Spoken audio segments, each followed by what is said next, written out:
Hey everybody, welcome to Radio Labyrinth. This is season 6, episode 45, and I have had a wonderful day of watching tons and tons of television because I'm on vacation, and so I'm alternating my time between watching television and feeding our lovely son Gilbert, and having a great time with that as well. But there's a lot to talk about tonight on the show. We have a guest, and we'll be bringing him on very, very shortly. He's a comedian, a local guy, pretty much, who's made it pretty big.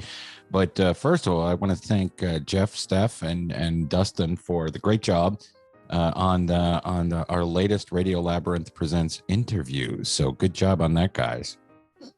Yeah, that was fun. Kind of sucked getting up at 7 o'clock in the morning on a Sunday, but bitch. Now, did he seem to have a very, very good time with you guys? And I sat and watched it. I think the editing was great. Scott Ryan is the actor's name from the show Mr. In Between, which is on FX and is wrapping up its third season, and that'll be the end of the series, right? Yeah, that's the final season. Yeah, third and final season. But wow, what a great show. If you haven't had a chance to watch it, I came to it late. I actually watched the first season, I think, over a year ago, and then forgot I'd watched it, and so I rewatched it, and now I'm midway through season 2. But again, I'm watching so much stuff that I'm just sampling here and there. Glad to be back into the swing of things. What? You're not fired then? Fired? No. If you don't believe nasty rumors that you see on the internet, I think somebody was trolling the 2 + 2 = 4, which is the super secret subgroup of, it's not very secret, of the von Hessler doctrine. It's much like the Radio Labyrinth RadioShack, which is curated by Dustin, but Dustin actually pays attention, unlike the people who are supposed to curate that page. Yeah, we have some of those members in the RadioShack as well. Oh, I know. It's very much a shared audience. Mm-hmm. I think that most people who listen to Radio Labyrinth probably listen to the doctrine as well, but there are some that maybe have discovered us, especially on YouTube. And so again, great job with the YouTube page. We may have something for you guys this coming Wednesday as well. We've got interviews lined up. I know, Jeff, everybody's working really hard on getting some interviews lined up. I've got 2 that we're working on. I don't want to spoil anything. One is he's a that guy, and you'll know him when you see him. He's a very busy working actor that you've seen in a lot of things, plenty of them shot here. And then we have a cast member of a reality show that we all watch who has said that she is available, and so we're working on that too. But tonight's guest will be coming up in a second. His name is Caleb Synan, a comedian, and we're going to talk to him, see what it's like, I don't know, being back on the road now that COVID is mostly over, except for all the new ones they're talking about constantly in the news. I want to wish a happy birthday to a friend of ours, a friend of Jeff's and mine from Pennsylvania, a guy turning 50 years old. Today is his birthday as we record this on Wednesday. What is today, the 8th or the 7th? 7th, yeah. 4, 5, 6, yeah, 7th. I don't even remember the day of the week, or the date of the month. But yeah, he's turning 50 years old today, July 7th. Happy birthday, Nick. You'll be hearing this on Saturday or Sunday, whenever you listen to it. But it's always great to be in that 50 club, right, Jeff? He's the last of our crew to turn 50. That's right. Oh my God. Yeah, Matt, the guy who lives in Korea, our friend Matt, he turned 50 3 days after I did. And so, yeah, we're all old now. Jeff will be 52 this year, you old fuck. Yep. If I make it that long. Oh God, don't say Stephanie's not with us. Speaking of somebody in mortal danger, Stephanie is not with us tonight because she is in Detroit visiting family, and I'm sure she's properly sedated on some sort of medication. She's got to be sick of me texting her shit from, I think you should leave with Tim Robinson. That's all I've been doing for the last 24 hours straight. Just memes and shit. I watched the first episode of the second season this morning, and I almost shit myself. I was laughing so hard because I have a very weak bowels. If they cancel Coffin Flops, I'm gonna fucking kill somebody. That was a funny. Don't spoil it. Like, if you have never seen this show, and if you're Gen X and you're worried about millennial comedy, don't be, because this is to me, this is the next iteration of Mr. Show. In my head, it's you can tell a lot of the inspiration that he has. I'm assuming that Bob Odenkirk is somehow involved with this show. Yeah, he shows up in one of the episodes. I saw that one. It was great. It was a very funny skit or segment or whatever you want to call it, sketch. But check it out. It's called I Think You Should Leave. With Tim Robinson. Yeah, it's on Netflix. Season 2. Yeah, season 2. Check out season 1. It's a very funny show. And it's very accessible to a wide audience. I know this because my wife, Caitlin, who doesn't normally watch that kind of stupid shit that I watch, she enjoyed the first season. So joining us tonight on Radio Labyrinth as we record, and of course you're seeing this on the weekend or listening to it, Caleb Synan, who is a comedian. He has been on Last Comic Standing, Bill Burr's The Ringers, Conan, been on there a couple of times. And the movie show. You can find out all about him, get all of his social media and all that at Caleb Synan. That's CalebSynan.com. I'm very impressed by that big check. Well, what's really funny is it's just I had to put something on my walls because my girlfriend was worried about me. And one of the only things I have is I did a sketch where I did a fake special.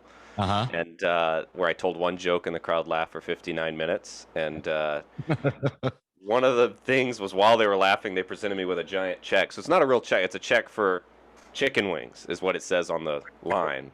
Okay. So, yeah, I'm really proud of it. And that's what comedy's gotten me is a lot of chicken wings. And it's very accurate. Bring that thing into Buffalo Wild Wings and see if they'll honor it. Honestly, I'm a fan of Buffalo Wild Wings. It's pretty on brand for them to accept giant checks. I'm going to try it. Honestly, I'm going to try it and film it. I'll send it in. What Sandler movie is it that he keeps getting the big checks and he insists on getting them no matter how shitty they are? Is that his second one, the golf movie? Happy Gilmore. Yeah, Happy Gilmore. That sounds right, yeah. Yeah. That's what happens when you get old. You forget, even the most mundane things that you loved in the 90s. You forget that because you're old. Oh, well, I'm not old, but I never knew anything. So I'd forget stuff when I was 6. Brand new, fresh brain. I couldn't remember nothing. Well, so you are, Caleb, from the state of Georgia, I believe. Yes. One of the top 45 states. Easy. Yeah, there's got to be 5 that are worse. For sure. We all know which ones they are. Yeah, they all start with A's. I was trying to remember the name of the town, but I had to look at. I'm right about that. Royston. Oh, yeah. The Royston, Georgia, and how does that fit into the pop culture world in so much as I was watching one of your stand-up routine, and I did not know that this was the official town. So this is the town where they shot the movie Deliverance.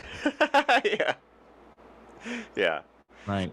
Which is not great for getting tourists, or at least not getting tourists in a good mood. Like you're getting the people who are like, ooh, let's see if it's real. Like it's like a haunted house vibe, I think. But yeah, not a lot. You might get ass raped every time you go there. And we have a great log ride. We have a great log ride. We'll bend you over. But yeah, it's frightening. It's appropriate to bring up Deliverance though, because I'm sure the town was very upset by the passing of Ned Beatty a couple of weeks ago. I'm sure they were as upset as they are about. I doubt they know, honestly. I bet if you said that, they wouldn't. They'd be like, "Oh, that was an actor." I bet they thought it was like a documentary. They'd be like, "I thought he's been dead." Damn, I thought the kill town is have a real pretty mouth.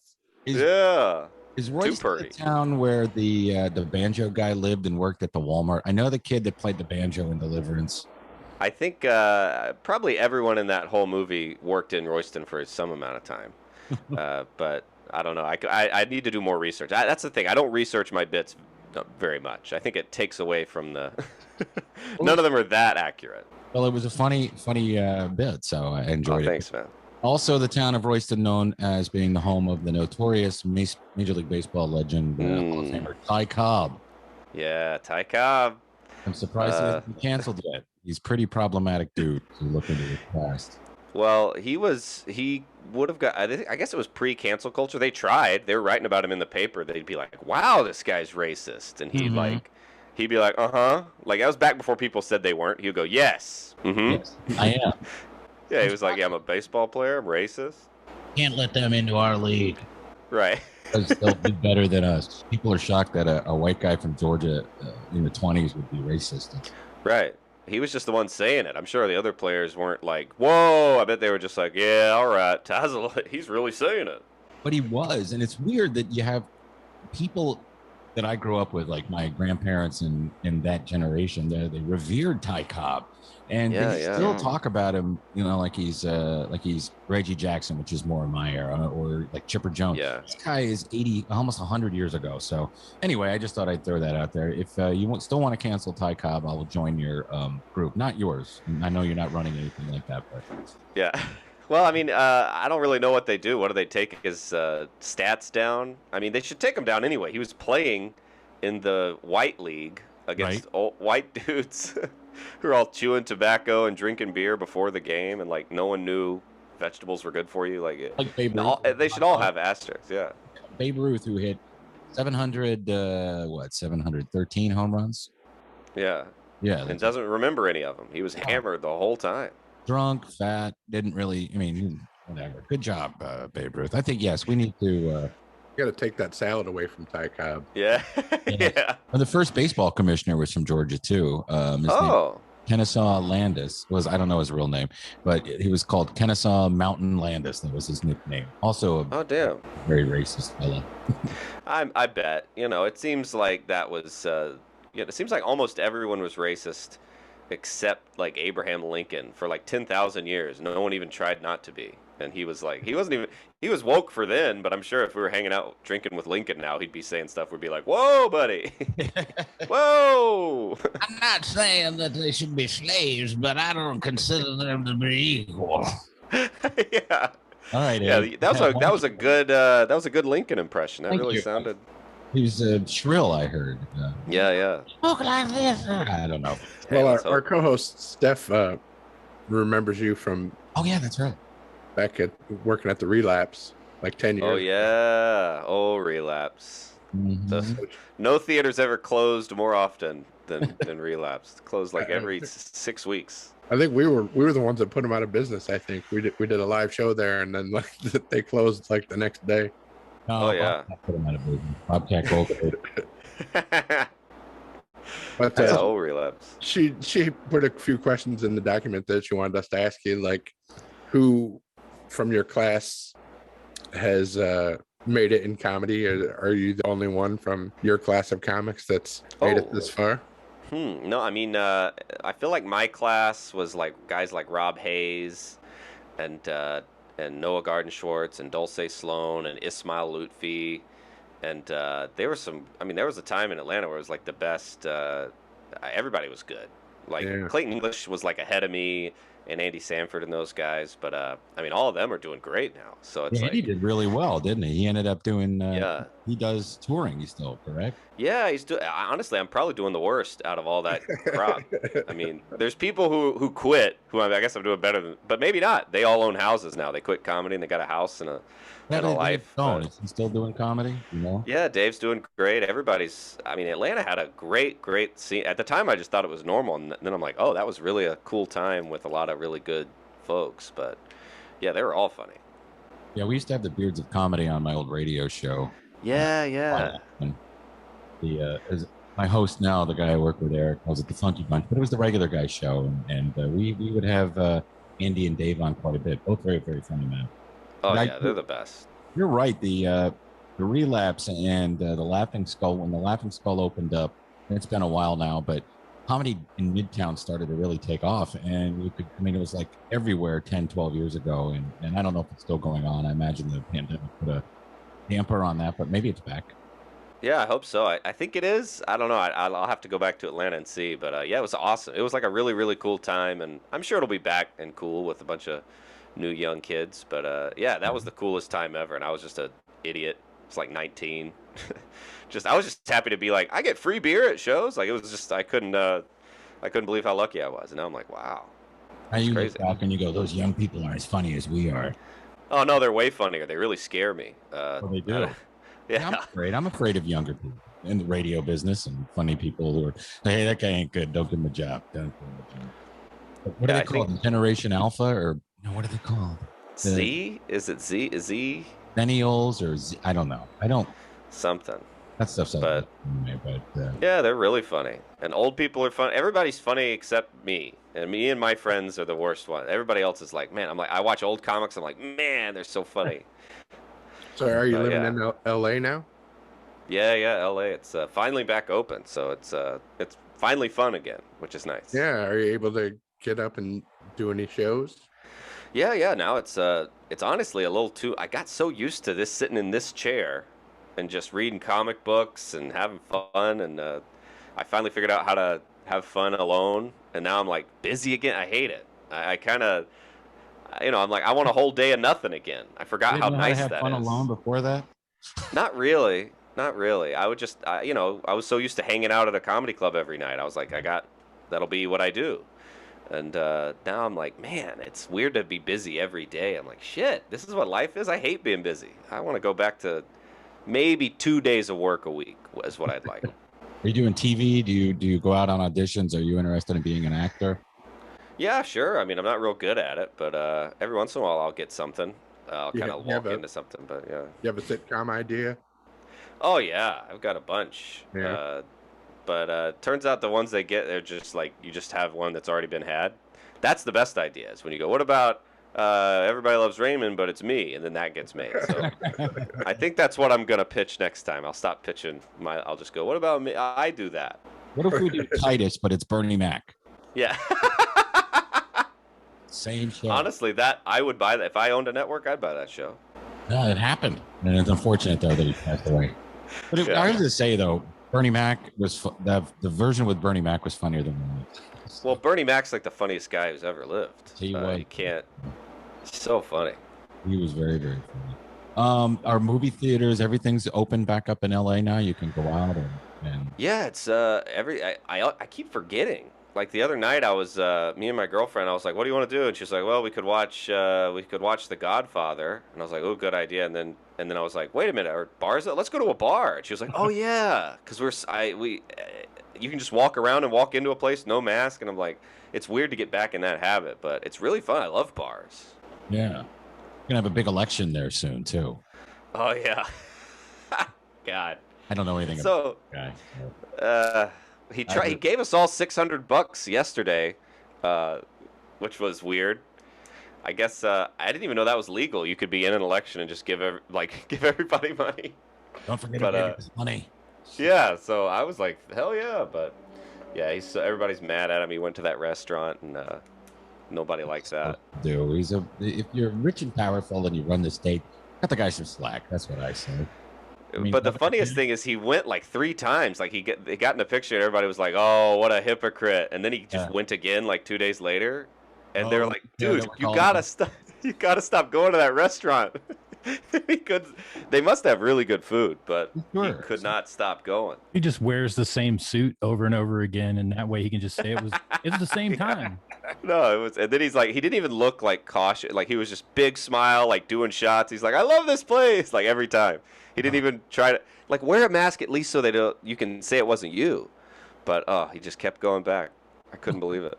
Were you sad to see Conan go off the air? Oh, that was very sad. No one has ever switched job. I mean, this poor guy, he's had like 35 jobs in comedy.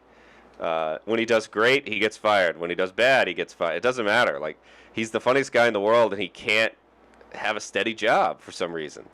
But it was great. I love the episode, and I hope he's probably just going to do that travel show now or something. But, especially for me, I was like, this is the only show that books me over and over again. So I was like, shit, if he goes off the air, what am I going to do? He won't lack for things to do. He's too talented. He's too good of a writer. Yeah. But I mean, he won't lack. And besides that whole game now, aside from maybe, talk show, I mean, for comedians and stuff, you can still get your face and name and your bits out there. But I don't know anybody that watches late night television in a way that we used to watch. And like, oh, wait, right. Letterman's on. Let's all gather around, turn on Letterman. Or Conan is on. Let's watch Conan at 12:30. And I don't know that still exists because it's all trying to make viral YouTube clips. Right. Yeah. It's so weird. It's just like, to me, I mean, I guess I like the new way of things or whatever, but it's just like everyone just has to do everything. It's like, no, you got to shoot your own stuff, start your own podcast, you got to write your own. And I was just like, what? I just, why do I have to do more? And it's just like at the grocery store where it's like, I guess I'll pick it out, check it out, bag it up. Just they make you do everything now. Subscribe. And it's like, yeah.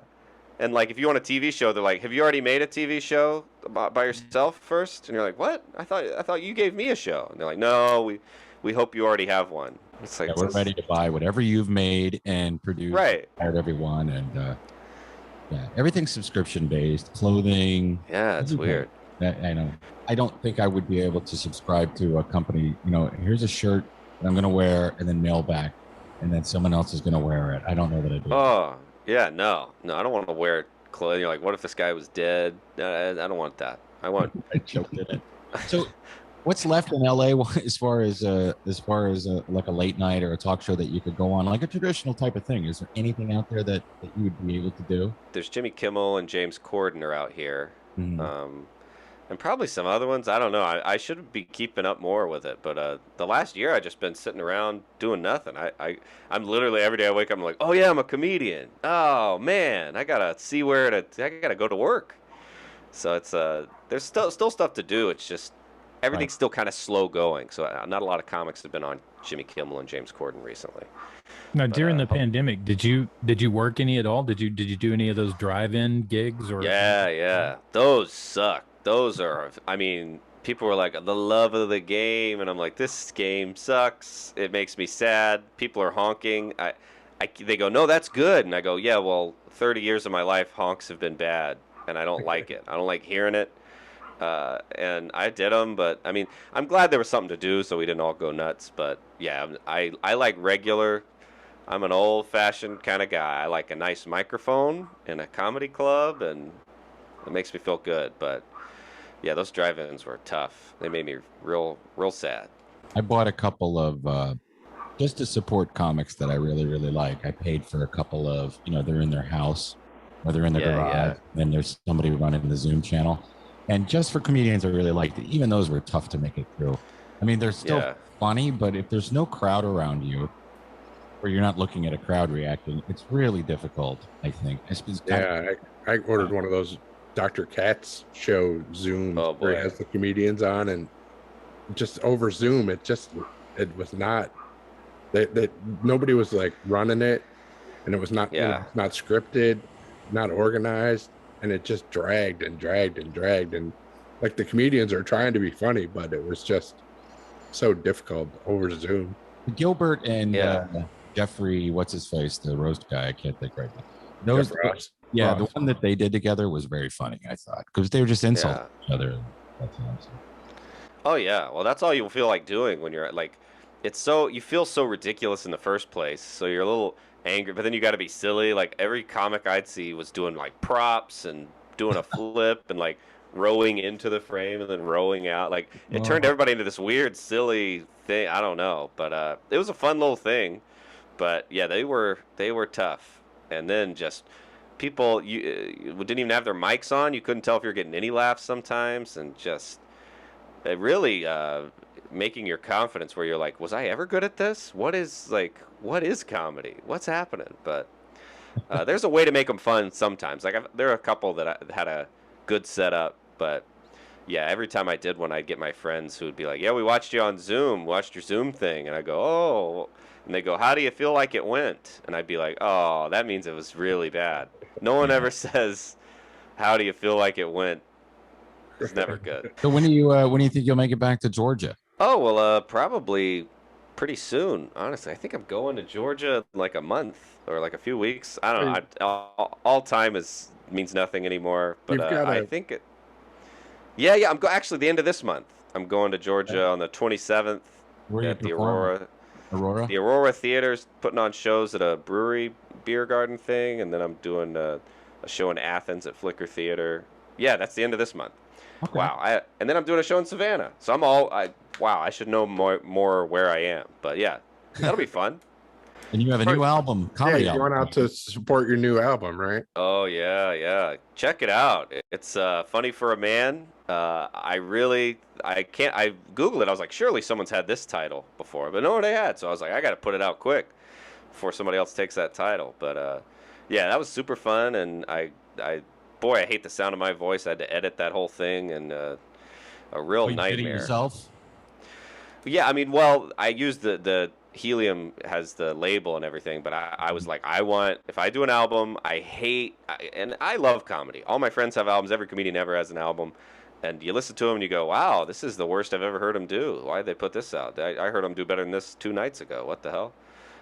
So I was like, I want to do 7 shows. I want to take the best take of each joke, blend them together, and I don't want it to be my people, anyone who's heard my jokes. I want it to be a fresh crowd each time, and open for someone else so that it's their crowd.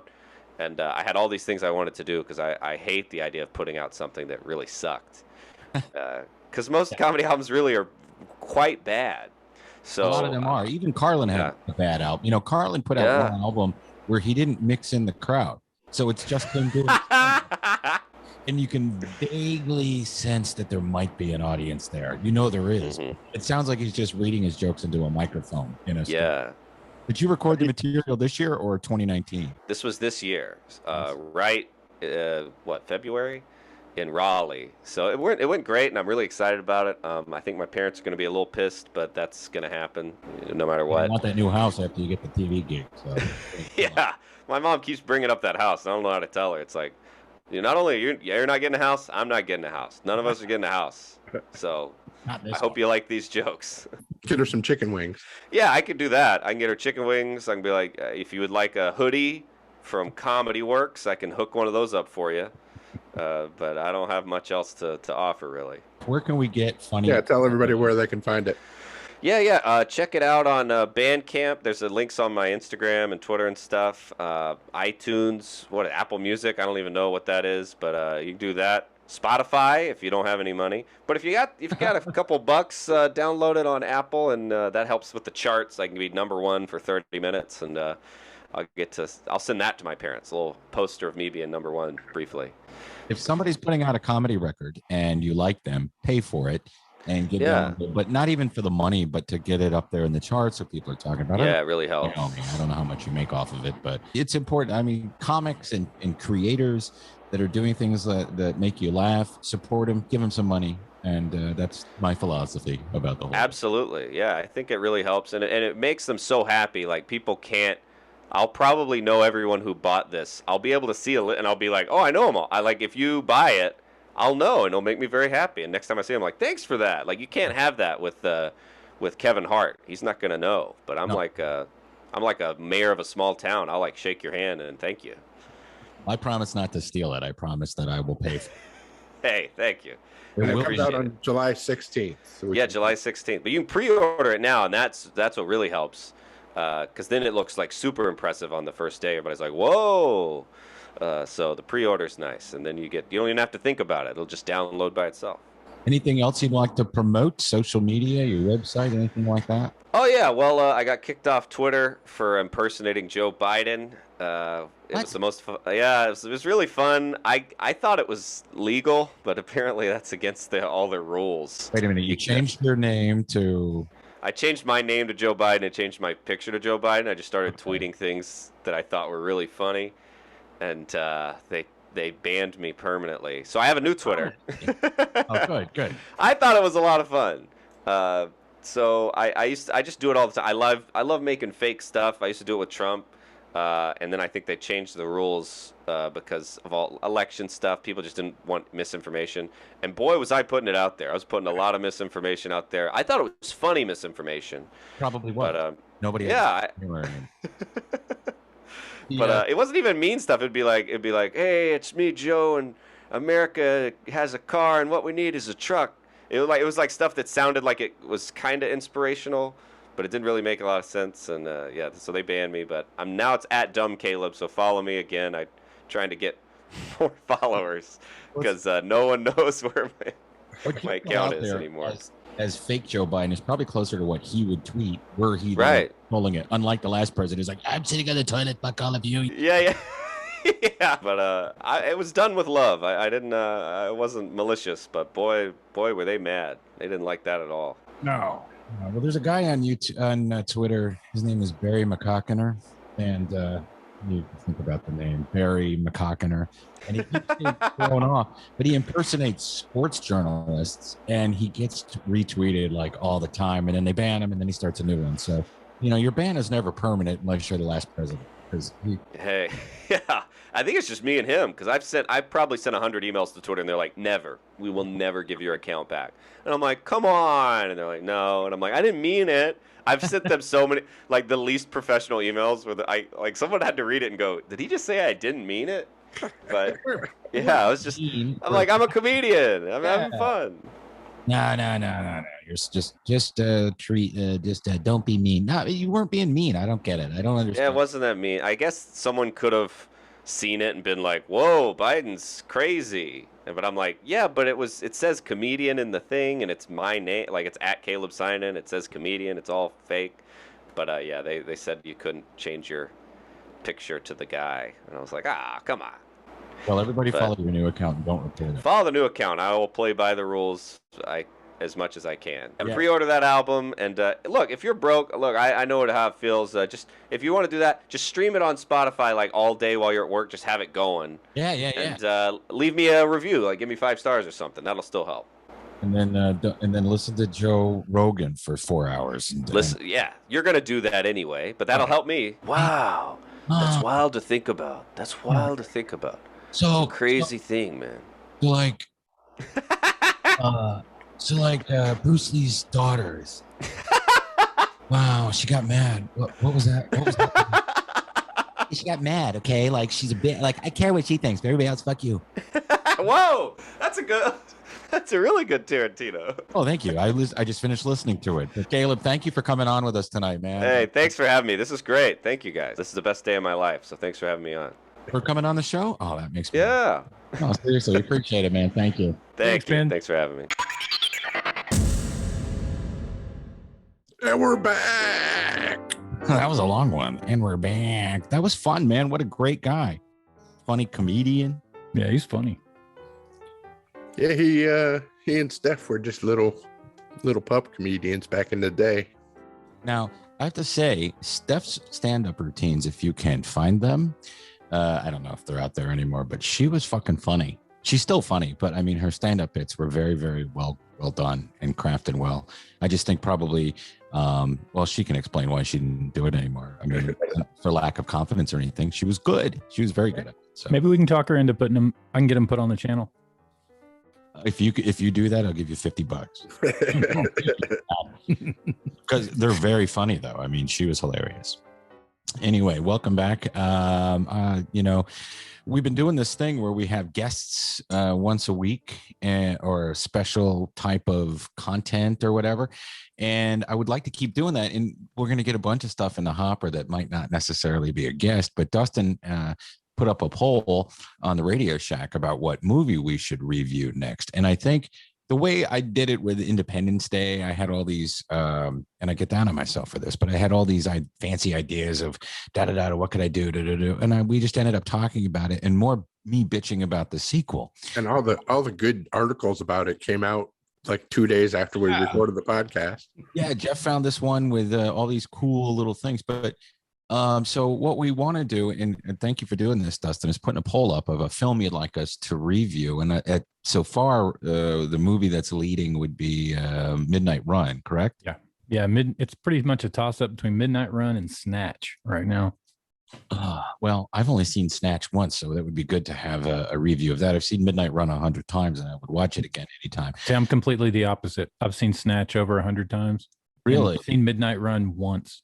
You know, the one and only time I watched Snatch, I had to pause it and turn on the closed captioning. Yeah, I had to have closed captioning too. His pikey accent. Yeah. But that's down the road. I would really like to do Midnight Run, but if you want to go there and vote, we'll keep it up a little bit longer, right? Or unless it's expired. Yeah, we can keep it up. I'm not putting a cap on it, so they can They can put whatever they like in there. I'd prefer not to have the Serbian film on there, but You mean a Serbian film? a Serbian film, yeah. No one even knows what that is except for you and me. It's funny. It's started making its way on YouTube. People have started putting it in like what are the top 5 worst movies you'd ever want to watch or get caught watching? And I was like, yeah, that's one. Yeah, I can't watch it now, especially now that I have a son. Yeah. Never want to see that movie again, ever. No. I didn't even want to watch it when I did, but it made me laugh. Yeah, it was kind of like when somebody used to go to the video store and they'd come back with Faces of Death and for a birthday sleepover or something. I think with a Serbian film, which is a horror movie, if you're not familiar with it, you can Google it, A Serbian Film. Read the Wikipedia article or whatever. Don't Google it at work. Yeah, don't Google it at work. Do not watch it. Yes. Offended. But I will say this, to me, it is horrible content, okay, and it's gruesome and all of that, and it's porn related, but to me it's not as bad a premise or even execution wise as far as film goes as Human Centipede, which I loved. I thought it was hilarious, but it's disgusting. But then you get into it, like the content, and you think of Last House on the Left, or I Spit on Your Grave, or these women are brutalized, and then it's okay that they're brutalized because they come back and kill everybody that brutalized them. But you're still seeing the depiction, and it's very violent and very in your face. A Serbian film there's undertones of something else going on besides just the shit that he's doing. Old Boy was similar in that it had all the twist. It had the twist at the at the end that movies that really freak you out just watching them, you don't expect them to have like twist endings that are 10 times worse than what you've been watching the entire time. They kind of set a bar for you. Yeah, but Old Boy does it without the gratuity. Old Boy, it just makes you it makes you relive the entire movie you just watched in your head in the last 15 minutes. And going, oh my God. Yeah. Oh no. Right. Oh God. Oh, we didn't ask. See, okay, here's something I just saw my notes. And we forgot to ask when we do interviews now, we're going to ask some questions that Steph came up with. And I forgot I put them on a different sheet. So I'm not going to. Our version of the actors of the his questions. What's your favorite swear word? What is the grossest city your body has touched as a road comic? I can't do that guy. Who did the best impression of him? I think it was Will Ferrell. Ferrell, Yeah. What else do we? Okay, so hey guys, you just heard a commercial before we came back for one of our sponsors, or maybe both. I don't know. But anyway, I do want to say, if you'd like to be a sponsor, or you'd just like to sign up to be a Radio Labyrinth producer, or even at a lower tier, please go to patreon.com/Tim Andrews, and you'll see all the different levels and all the things that you get. I mean, if you come in as a producer, which is $25 a month, then you get your name read every show, and everybody's name is in the credits, but you get your name read in show, and we will send you a t-shirt, and you can pick that from our store. And it's pretty cool to be a producer. We'll send you stickers and all that stuff and buttons. See, I have a bag of them right here, just a bag of stickers and a bag of buttons, and gonna probably do more here coming up in the fall. We're gonna probably do something cool for Dragon Con, and I know Jeff will probably work on some really cool artwork for that. We need, and we've been talking about this for ages, we do need to do something on Patreon, and I don't think it should be based on your tier. I just want to put some stuff on there that if you're a Patreon member, that you can have access to. So any ideas from you guys, start sending to me. And if you're a radio or you're watching us on YouTube, send us ideas, post them, email them, do whatever you want, tweet them, whatever. Instagram, in our Instagram page where you can watch reels. You let us know, and we'll get some content on there. What do you guys think? Yeah, I mean, I think I'm going to start. All the little crazy stuff that I make up, I think I'm going to start putting over on Patreon, because those would be the ones that would get it. Yeah. The cool videos that Dustin makes that you guys don't get to see. He makes these really cool things using After Effects and I don't know, deep fakery that I can't grasp. Yeah. And also in the future, we're going to be switching platforms, and it's a very slow process. Switching networks, right? Yeah, not platforms, but switching networks. We're going to be leaving the one that we're presently on and going to a new one, and I need to just get off my ass and work on that. But I did add the guy as a friend on Facebook, so I'm going to ask him what to do, and then we'll go from there.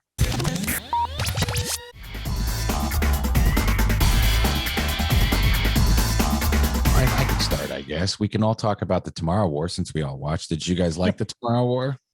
I dug it. I did too. Dustin? Yeah, I liked it. I liked it a lot. I mean, it is what it is. It wasn't by any means the greatest cinema, but you could see that had there not been a pandemic and people were still excited about going to movie theaters, that would have been a big blockbuster.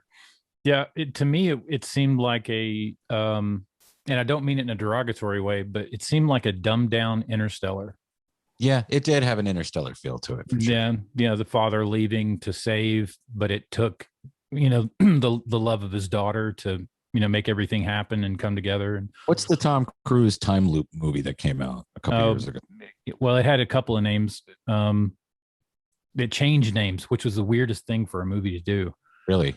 It Live, Die, Repeat is what it is now, but it was Edge of Tomorrow. Edge of Tomorrow. About tomorrow, yeah. Edge of Tomorrow. That's the one I watched. I didn't watch Live, Die, Repeat, but I know it felt a little bit like that too. But it did have a little bit of an Interstellar. But Interstellar is a little not too, but is more erudite and it's more filmy and cinematic and all this. This was just a fun, popcorn movie. And it was a NASCAR version. Yeah. There you go. Fuck yeah, man. Shit. Chris Pratt. It was all filmed before the pandemic too. Oh, really? I didn't know that. Yeah. Well, they should have I'm glad they didn't put it out last year. Chris Pratt, I find him to be pretty much likable in anything. He's just a cool dude. I think he's a fun actor. He makes a movie fun. What is her name? Yvonne Strahovski. Yvonne Strahovski. Yeah. Strahovski. She plays his grown-up daughter from the future. She's also better known as Selena on the show Handmaid's Tale. And a lot of people in that movie. I just found it to be fun. And there were no messages in this. It's just, let's kill these aliens that look like, what was his name? Paul? Yeah, Paul from Aqua Teen. Hey, it looks like that. If you're familiar with Aqua Teen Hunger Force, there was Carl's house is being destroyed by this giant monster. And he's angry because his wife left him. I think these monsters look just like him. Who else? J.K. Simmons is in it. He did a pretty good job playing Chris Pratt's father. J.K. He looked ripped. Yeah, he did. He's all ripped. He's got a beard, and if you're going to try to grow a beard, grow a beard. Mary Lynn Ricekub is in it. Sam Richardson for a very short time. Detroiters, and I Think You Should Leave. Yeah, he was great. Yeah, he was hilarious. I just thought all around it was an enjoyable film. I mean, it got a little laggy there toward the end, but the resolution was good, and I won't spoil it for you. But those were interesting creatures. It was very, very sad to see Mary Lynn Ricekub's very short role. It's very Chloe-esque in this number 20. Yeah. And there was no after credit scene or anything to try and set up a sequel. No. Well, I mean, I think the whole purpose of the movie was to not have a sequel. Right. That would kind of defeat what he did. But yeah, I thought coming from the guy who directed the Lego Batman movie, that was his last big thing. I mean, it was really, it was and Robot Chicken. He did Robot Chicken too. Yeah. So going from that to this big scale, big sci-fi movie, I think it did a really good job. It touched on some new things, which were kind of neat for time travel movies. It's really hard to find a niche that's original. And that was kind of a neat concept, especially, that opening scene. Floating in the river. Yeah. I like when there's rules for the time travel. Yeah, me too. Yeah. They have to set parameters and then, follow it. And, but yeah, I thought, the beginning of the movie where, they come into the soccer stadium, the opening, that was an awesome way to do it. But man, I don't know what would happen. I mean, if that happened in real life, it'd be one thing for people to appear, but it's another thing for people with lots of guns to appear in the middle of the stadium and then nothing happened to them. From the future. Yeah, right. Fuck you. You know, and we need to take a bunch of you to the future with us to fight a war. Get off my lawn, you fuck. Yeah, that was the part they had to suspend your disbelief that the entire world would band together to send everybody. Yeah, first of all, Alex Jones would be, these people aren't from the future. They're projected by satellites, and what they're doing is they're taking you and they're taking your essence and they're giving it to vaccine. They're making vaccines out of you. And, you know, that's the kind of thing that would have happened. And then you'd be QAnon to be like, they're not real. They're not real, you know? So you wouldn't be impossible taking social media into account to do what they did, unless, of course, they, you know, took over and whatever. But all around, I got to give it a good review. I think that, again, now the acting, the special effects were good. And if you haven't seen it, give it a chance. It's on what? Amazon Prime, right? Yeah, Prime. Yeah, it's Prime exclusive. And this I got to give Dustin props for. I'm not really a network TV kind of guy. I don't watch shows, but Evil really captured me. I thought that was an interesting show from the very first episode. So Evil on CBS. I finished the first season. It's so easygoing of a show with an interesting premise and competent acting. And it's very CBS formulaic, CSI, but I can't say her name. Katja Herbers is in it. She's really good. Mike Coulter, who was on, what was that? Power Man, was it? Yeah. Luke Fist. Cage. Luke Cage. Why do I say Iron Fist? I feel stupid. Well, now. Power Man and Iron Fist. So. Yeah. It's not Luke Cage though, right? Or is Luke Cage? Okay, forget me. If I'm sounding, he was Iron Fist. Season 2 is on Paramount Plus. Yeah, it's Paramount Plus is what they've moved from CBS. They've moved it to. Well, you can watch the first season on Netflix. Season 2 is on Paramount Plus, and they say the F word in the first episode, so I know that they're on there. Michael Emerson is great. He's playing a similar character to his Lost character. He's a good one to hate. Yeah, I know. He's awesome. Christina Lati, who's a very good actress, pretty much like her in anything she's ever been in. I can't say, I feel so stupid. I gotta say his name, Asif Mandvi. He's the grounded one, yeah. Yeah, but he was on the Daily Show. He was a fantastic correspondent there, and I feel like an idiot for not saying his name right. So don't come after me or cancel me, please. I don't mean it to be in a bad thing. Katja Herbers was in a movie, a creepy horror movie where, you know, she's being followed by somebody she'd met at a date or whatever. Do you remember that movie? No. Katja is a Dutch actress, and she's been in an awful lot of This is in Westworld. And a lot of TV. She was on Westworld. She played Emily Grace. She was on The Americans, which means she played a Russian. Interesting show if you're into that sort of thing. And I'm going to stop rambling now. Asaf Mandvi. Asaf Mandvi. Okay, thank you. I started watching a show on Netflix. Speaking of Europeans, this is a Swedish Icelandic show set in Iceland. It's called Katla, about a volcano, that super volcano in Iceland that went up and erupted. And it's a year later, and people that have been dead are starting to come back. And it's a really weird show, but it's beautiful. The only thing I don't like about it is that it's English overdubs. I want to hear the real language and all that, but it's okay. You can get around it. Whenever they speak Swedish, they actually speak Swedish with the closed captioning. So, but it's an interesting show. Have you checked it out? Anybody? It looks similar to, or I've heard people mention too, that it's kind of similar to Dark. Yeah. It's very much inspired by Dark. Yeah. And I saw the previews. It looked really cool. And there's a lot of those. I usually know that something will be good because on YouTube, you'll see a lot of explaining the ending. Of things, usually those are ones that are at least written well enough, or enough to where you have to think about it, and it's not just mindless entertainment. So those are the ones I enjoy. So I'm definitely going to check that one out. I just hadn't gotten around to it yet. Yeah, it's visually beautiful. Let's see. Below Deck Med just started, so we're up to season 6, but we're up to episode 2. Where are they? Is it during the pandemic? It is. They're in off of the coast of Croatia. And they're getting tourists, even though the pandemic's going on. Yeah, there's always rich white douchebags that can afford to rent a yacht. And boy, the first people on the yacht, the first people who rented the yacht, boy, they're complete douchebags. I mean, it's usually the case. It's like, they have a chef with anxiety problems who hurt his knee in the first episode, so they don't have a chef. to cook, and they all have to cook, and it ends up being crappy like you would expect. But everybody's wearing masks, and they can't get a replacement cook because they have the 2-week quarantine thing going on. Okay. So that's why it plays into it. There's another show on Netflix that I just happened to see, and I checked out the first episode today. It's called This Is Pop. It's examining the history of pop music, like popular top 40, top 10 type of music. And the first one I watched was, of course, Stockholm Syndrome.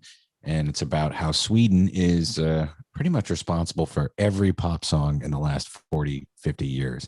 They, kick it off with ABBA.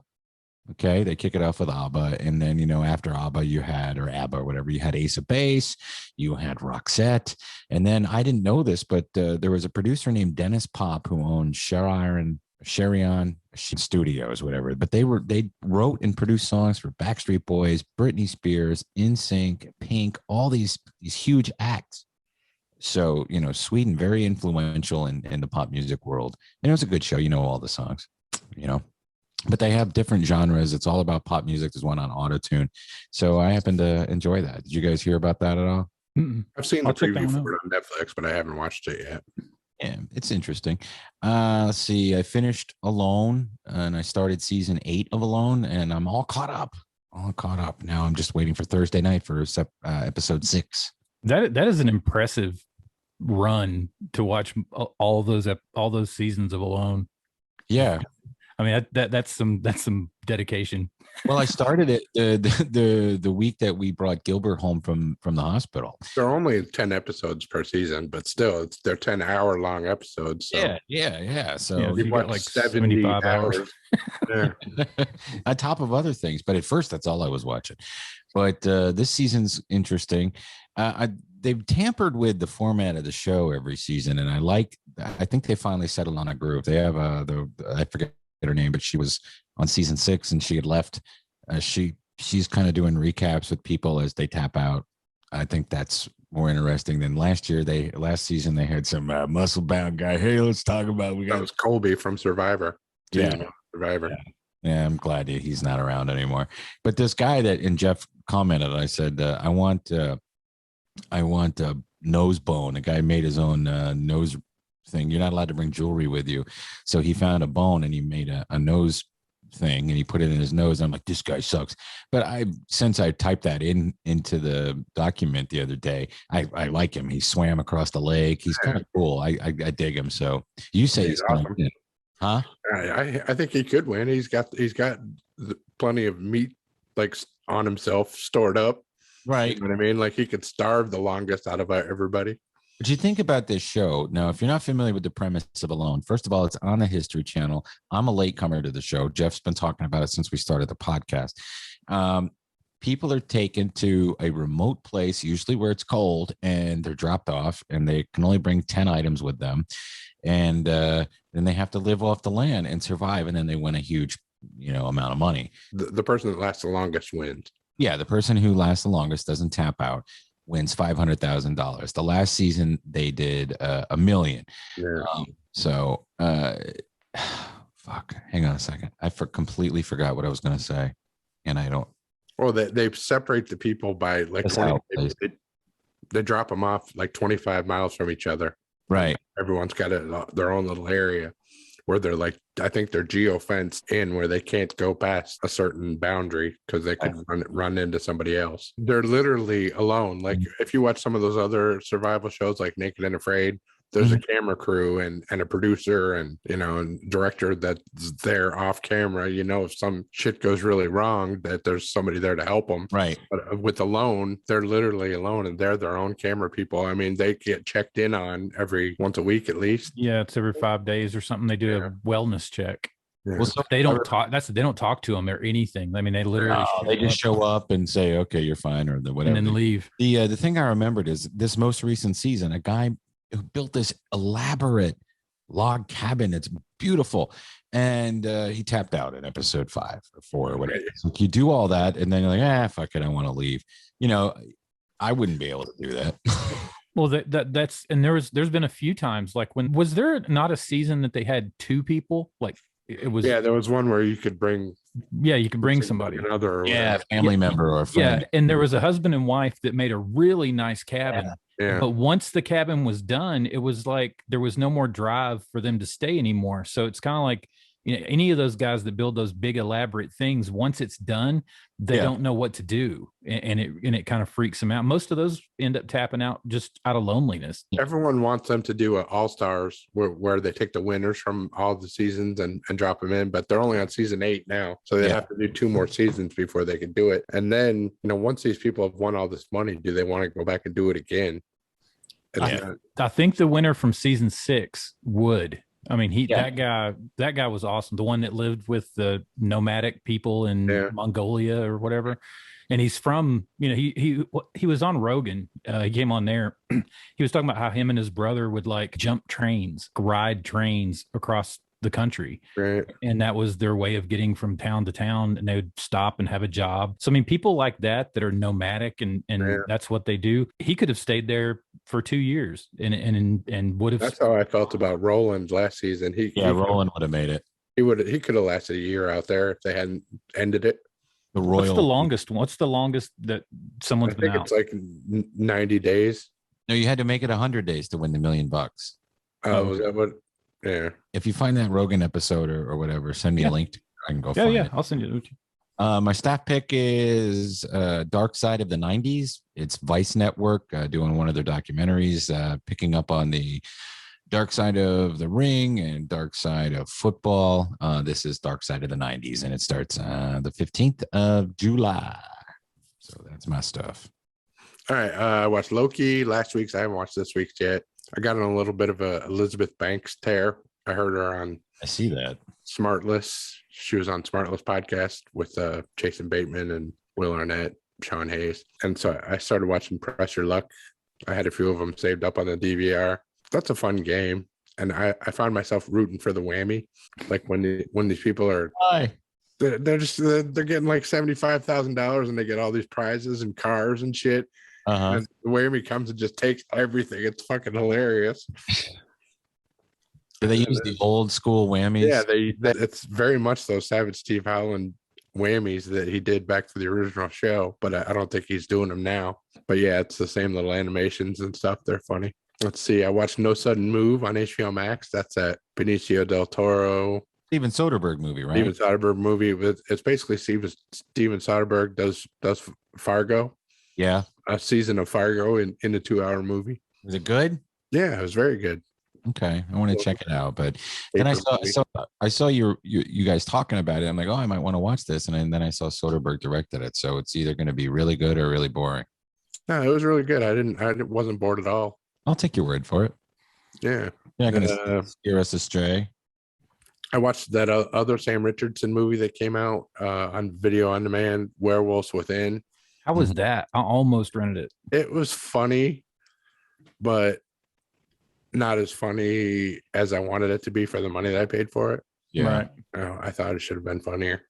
Yeah. If it was free, I probably would have liked it a lot more. It was the comedy guised as a horror movie, or was it more of a straightforward comedy? It wasn't really much of a horror movie. It was kind of more like a whodunit. Oh, okay. Like trying to figure out who the werewolf is of all these people. Kind of like Clue, sort of like Clue and Silver Bullet. Yeah. And it's worth seeing. I don't know if it's worth paying $10 for, but it's coming out. It'll come out on one of the streaming services in a few weeks. Yeah. Maybe wait for it.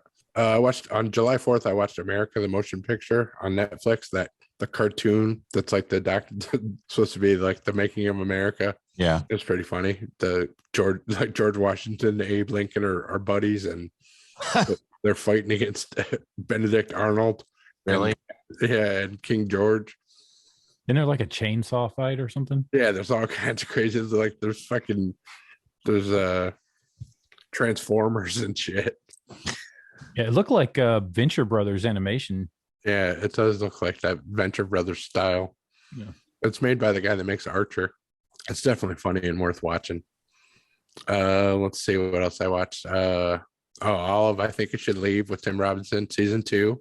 Fucking hilarious. I'm gonna watch all season 1 and season 2 again. It's so funny. Oh, and I started listening to the Quentin Tarantino book, Once Upon a Time in Hollywood. Does he narrate it? No, it's read by Jennifer Jason Leigh, and it's good. I like her. It would have been better had he read it, but okay. I don't know if I could listen to Quentin Tarantino for 10 half hours or whatever. That was the first thing I asked too, Tim, when I saw it. I was like, did he read it? But I did it for the opposite reason. Yeah, I couldn't stand listening to him for 10 hours talking out of his mind. So what is it, Jeff? I mean, I heard he talked about it quite a bit on the Rogan, and I'm sure on the WTF with Mark Maron. But so it's a novelization, like an old school. Yeah, it's a novelization, and so far I've only listened to an hour of it, but it's all just been that one scene in the movie where that agent guy is telling him, you know, you got to do this with your career. You're going to end up like this. And you don't want to be the bad guy showing up on these sitcoms and getting beaten up by the hero of the day or whatever. The whole first hour is that scene, but it's all the shit that's going on inside Rick Dalton's head. Okay. So you're getting a ton of backstory and character development and exposition and stuff. Cool.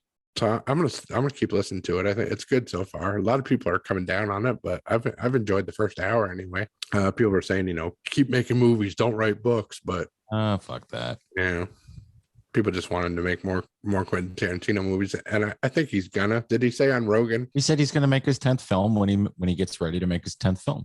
Mark Maron, he said that whole thing about he's only making one more movie was taken out of context, and he'll make as many movies as he wants to make. Right. So. Yeah, I think he meant one more that was the caliber of what, you know, followed his his flow of movies that he's made so far. But yeah, I see him. I would hope he would branch off into TV more, like some series or something. Yeah.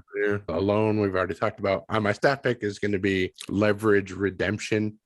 Starts this Friday. So yesterday, if you're listening on Saturday, on IMDb TV, which is you can get it on Amazon, part of Prime. You just got to do a search for it. But remember that show Leverage? Yeah. It was a really good show. Timothy Hutton. And he's not on this one. I guess he's been canceled. He's replaced by Noah Wyle. Why was he canceled? I think there was some Me Too business with him. Hutton? Yeah. Oh, that's too bad. Yeah, so he's not going to be on this one. And he may be missed, but I like Noah Wyle. I've always liked him since ER. All right. Leverage Redemption, IMDb TV or .tv. Yeah. Well, great. Dustin, what you got?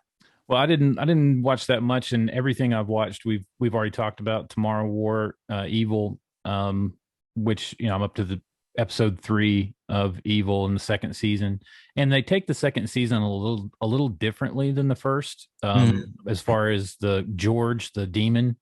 Yeah. Kind of narrates the beginnings or ends of every episode. I see that they have the little pop-up booklet and the animation. I like. Yeah, it's kind of neat. Are they releasing them one at a time? Yeah. You have to watch them once a week. Let me get caught up, and then we can continue. Well, we can really talk about it a lot more. I got behind you 2 episodes, but once I do, we can really dive into season 2 if you want. Yeah, that's fine. And Loki, I've watched the most recent one, the penultimate. So there's only one more left, and it's good. It's rounding up to a good story, and all of the stuff that didn't make sense is starting to make sense. And in this most recent episode, there's an amazing amount of Easter eggs almost everywhere you look, and they're visual Easter eggs. I mean, you almost have to just look for them, but there's so many places you can pause and see things that it's just kind of like a comic book nerd's dream. All these little things you never thought you would see in a series, and they're popping up even for just a split second or just in passing. But they're really doing the fan service to all the comic book nerds for sure. And we got one more of those, so you know we'll talk about that one, Jeff, when it's finished by next week. And my staff pick is it's still a little ways off. It's the end of the month. Or 1st of August, they're going to put out Val on Prime. It's a documentary on Val Kilmer. Yeah, I just got a preview for this today. It looks really good. Yeah, what's amazing is as early as Top Gun and even before, he hires and brings in a full camera crew to document him while he's making these movies. So he's got thousands and thousands of hours of film of back behind the scenes stuff. And what these two directors that came in, they had to digitize 2,000 hours of film, and he's got some 16 millimeter. And they said he had over 200 hours on the Red Planet alone. So what they're doing is they put together this movie called Val, which is basically a story of his life and everything that he's gone through, with his throat cancer and the surgeries and recovering. But he started doing this well before any of that. So you'll get to see a really good slice of his life. And they say that he's a lot different than what people perceived him to be. So I'm really excited about it. And it'll be out in the theaters on the 2nd of August, but then on Prime on the 6th of August. I love Val Kilmer, so I'll check that out. Yep. All right. Thank you, Dustin.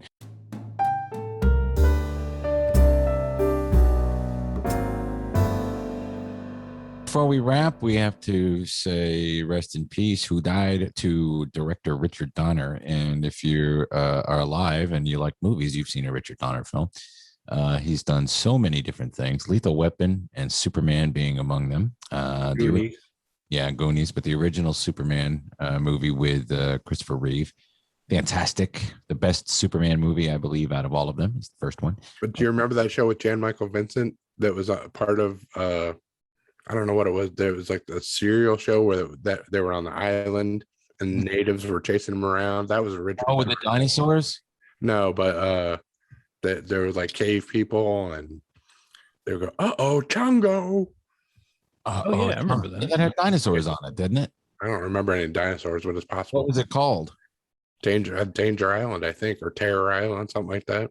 Wow. I don't remember. I mean, I remember that show and I remember Chongo, but I didn't know he had anything to do with it. And Michael Vincent, yeah.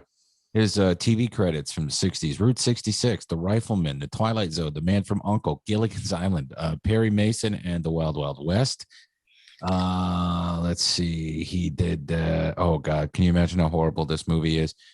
Crime comedy from 68 called Salt and Pepper with Sammy Davis Jr. and Peter Lawford. You get 10% or 20% of the Rat Pack, and not even Sammy, but Peter Lawford. He did The Omen. I didn't know that. Oh yeah, that was him. The Omen being great, and a horrible remake made in the 2000s with Ray Donovan. Anyway, rest in peace, Richard Donner. Also, Robert Downey Sr., 85 years old, passed away. He was a filmmaker and an actor, father of Robert Downey Jr. So rest in peace to him as well. It was on Banana Splits. They would have those little interstitial things. That's on the Banana Splits show, and that was called Danger Island. Chongo. Yeah. Banana Splits. Hey, I want everybody to, before we wrap up the show, remember if you're looking for a pet, dog or a cat, remember to adopt and don't shop. Go to barkvilledogrescue.org. barkvilledogrescue.org. That's Stephanie's organization that she does a lot of volunteering for. And speaking of which, I went to the last Caffeine and Octane at Perimeter Mall, and my goodness, there are thousands of people there. It was amazing to see, and all those cool old cars. You can walk around especially if it's a nice day. And this previous Sunday, which was the 4th of July, actually, it was very cool, and the weather was nice, so it was fun. But it was nice to see all these people out, and you can sample coffee. There's food trucks, and you can pet some dogs. I met a dog that had a penis problem. It wouldn't retract, but I think it's all better now. That was just you. Yeah, that was just me. So I hear Gilbert crying, and I think it's time to go feed him. So guys, I am going to keep working on my Jeff Goldblum. Got some good advice from Roby on how to do that. So until next time, please remember to keep it candid.